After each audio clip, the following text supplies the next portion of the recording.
E aí, pessoal? Esse é um vídeo bem rápido que explica um pouco da anatomia de um arquivo de input utilizado pelo Orca. Bom, o Orca tem um dos arquivos de input mais simples que eu já vi.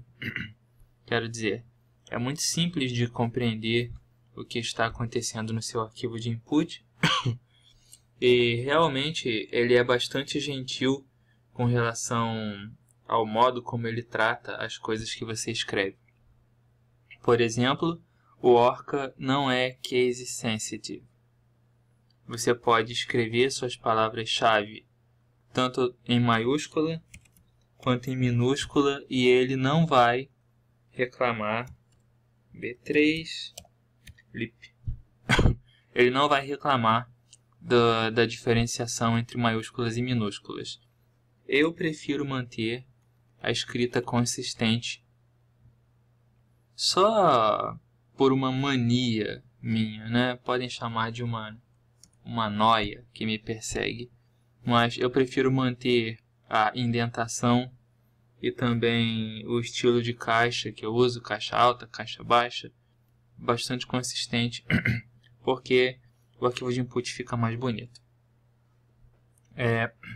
Basicamente, o arquivo de input ele consiste em 3 seções. A primeira seção, que começa sempre por pontos de exclamação, por exclamações, é a seção de palavras-chave. Aqui é onde você vai ajustar de uma forma não muito rebuscada o que você quer que o Orca calcule para você. Você pode colocar várias palavras-chave em uma linha, ou pode colocar vários blocos começando por essas exclamações e adicionar mais e mais palavras-chave aqui, conforme você queira. Não haveria diferença nenhuma se eu decidisse simplesmente copiar essas palavras-chave e utilizar todas em uma linha só. O Orca realmente não se importa com isso. Mas o importante é se lembrar de que a primeira seção utilizada no arquivo de input é essa seção começada por exclamação que contém as principais palavras-chave utilizadas no seu cálculo. A segunda parte, a segunda seção importante de um arquivo de input é o que nós chamamos de blocos. Os blocos, na verdade, eles são extensões das palavras-chave que foram especificadas aqui. Nesses blocos, nós podemos, por exemplo, como eu posso dizer, refinar os parâmetros que foram passados aqui. O fato é que a seção que contém as palavras-chave não permite um grau de refinamento muito grande. Se você quiser refinar como cada um desses comandos vai ser executado, o que você faz é adicionar um novo bloco e nesse novo bloco você vai acrescentar parâmetros. Por exemplo, eu tenho aqui a palavra-chave verytightSCF. É um comando utilizado pelo Orca que me permite calcular ciclos de SCF, de cálculo do campo autoconsistente, com um alto nível de precisão.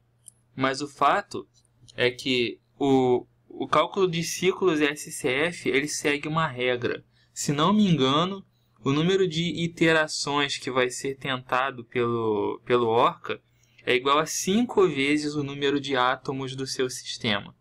Então, se você está lidando com a água, por exemplo, ele vai tentar fazer a convergência do SCF 3 vezes 5 vezes. Ou seja, se em 15 ciclos ele não conseguir, ele desiste e retorna um erro no cálculo. Você pode refinar isso. Aqui, a palavra-chave verytightSCF me diz que o cálculo vai ser com um alto nível de precisão, mas eu posso, por exemplo, adicionar o bloco sempre começando com esse símbolo de porcentagem,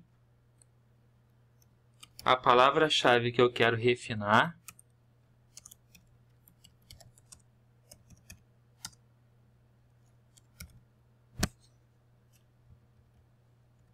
Pronto, acabei de adicionar um bloco no meu input. Esse é um bloco com um comando para o SCF. O que eu digo aqui é, ok, eu adicionei aqui nesse bloco de palavras-chave, aqui nesse campo de palavras-chave, que eu quero que o SCF seja muito preciso, que ele tenha uma pequena tolerância a erros. Ele vai precisar de valores muito próximos com, como eu posso dizer, vai precisar de valores com diferenças de energia muito próximas de zero para considerar que o cálculo de SCF acabou. Só que eu posso dizer aqui, adicionando um bloco SCF, parâmetros mais refinados. Existem várias palavras-chave que podem ser utilizadas para alterar o comportamento do cálculo do SCF. Por exemplo, aqui eu disse para ele, max iter, diz o número máximo de iterações vai ser 999 ciclos. Isso significa que o meu cálculo do SCF vai ser feito até chegar a 999 ciclos e se ele não conseguir, ele desiste. Então, o que eu fiz foi alterar o comportamento do cálculo do SCF adicionando esse bloco a mais, começando sempre com porcentagem para qualquer bloco novo e sempre terminando com a palavra end. Como vocês estão vendo aqui, o bloco output também eu sempre uso imprimindo os orbitais moleculares nos meus resultados. Isso é muito importante para mim. E como o Orca não faz isso, o que eu preciso fazer é adiciono aqui esse bloco output e digo para ele, eu quero que você imprima para mim os orbitais moleculares. Aqui nesse outro bloco, eu quero que você realize 999 iterações do SCF antes de desistir. E a verdade é que existem muitas outras palavras-chave que podem ser adicionadas aqui dentro de modo a modificar o comportamento do meu cálculo do campo autoconsistente. O próximo bloco é o bloco que contém a geometria do sistema. A geometria que eu quero dizer são as coordenadas dos átomos que vão ser calculados pelo Orca. Nesse caso, nós estamos utilizando as coordenadas mais comuns que as pessoas costumam trabalhar, que são coordenadas x, y, z. Você imagina cada átomo como sendo posicionado no espaço representado por 3 coordenadas x, y e z. E no fim das contas, isso acaba representando sua molécula. Nesse bloco, onde você especifica a geometria do seu sistema, você diz aqui como está sendo feito o cálculo, quer dizer, qual é o tipo de sistema de coordenadas que está sendo utilizado. É um sistema de coordenadas x, y, z, como nós estamos vendo aqui, x, y e z. E eu passo também alguns parâmetros da configuração eletrônica da minha estrutura.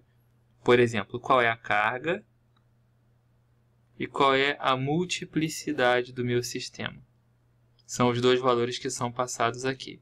Esse bloco de geometria, ele começa com um asterisco e termina com asterisco. O Orca tem a possibilidade de, além de trabalhar com coordenadas x, y, z, trabalhar com o chamado Z-Matrix, que eu tenho um exemplo aqui. Aliás, essas coordenadas que eu representei aqui para vocês são as coordenadas do propeno. Não adianta chamar de propeno, né? Mas são as coordenadas do propeno. Essas mesmas coordenadas estão representadas aqui em Z-Matrix. Algumas pessoas preferem trabalhar com Z-Matrix e, na verdade, para alguns cálculos, o Z-Matrix é melhor quando os elementos de simetria forem muito importantes para os seus cálculos. Por quê? O Z-Matrix representa a sua estrutura, a sua molécula, através dos átomos que são contidos nessa molécula, e também os comprimentos de ligação, os ângulos formados entre 3 átomos e o ângulo diedro formado entre 4 átomos. Então, esse esquema de representação pelo Z-matrix é bastante complexo. Vocês podem ver comparando ele com uma representação em coordenadas XYZ. A coordenada XYZ parece muito mais limpa e fácil de entender do que o esquema de coordenadas pelo Z-matrix. Mas a verdade é que quando você trabalha com Z-matrix, que também é chamado de esquema de coordenadas internas, e por isso aqui ele está representado por int, no Z-matrix você acaba facilitando com que o sistema trabalhe com elementos de simetria. E para alguns tipos de cálculo isso vai ser muito importante. Outra coisa que você também pode fazer quando você está trabalhando com o input do Orca é gerar um arquivo XYZ de coordenadas. Então eu posso, por exemplo, vir aqui em um software qualquer, como no caso do Avogadro, desenhar a minha estrutura. Vou desenhar mesmo o propeno, fazer uma otimização geométrica rápida e salvar essa estrutura. Aqui salvar como, área de trabalho, coordenada XYZ. Propeno. Propeno. Salvei na minha área de trabalho e o que eu posso fazer é não representar as coordenadas no meu input. Em vez disso, colocar xyz file e simplesmente entrar com o nome da estrutura do arquivo XYZ que eu acabei de salvar.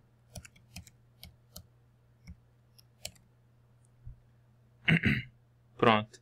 O que o Orca faria é, se o arquivo propeno XYZ estiver na mesma pasta que o meu input, o Orca vai então ler as minhas coordenadas diretamente desse arquivo aqui, em vez de precisar que eu entrasse com as coordenadas XYZ explicitamente. Basicamente é isso. Como eu disse, o arquivo de input do Orca é simples, não existe grandes mistérios. A maioria das pessoas trabalha com coordenadas XYZ, mas para alguns cálculos muito específicos, esse sistema de coordenadas internas, ou Z-matrix, ele é adequado, ele é ideal. Entretanto, para o uso de uma grande quantidade de casos, a maioria esmagadora de casos, nós vamos nos ater mesmo às coordenadas XYZ. Espero que tenha sido clara essa explicação e qualquer dúvida, basta perguntar nos comentários. Um abraço.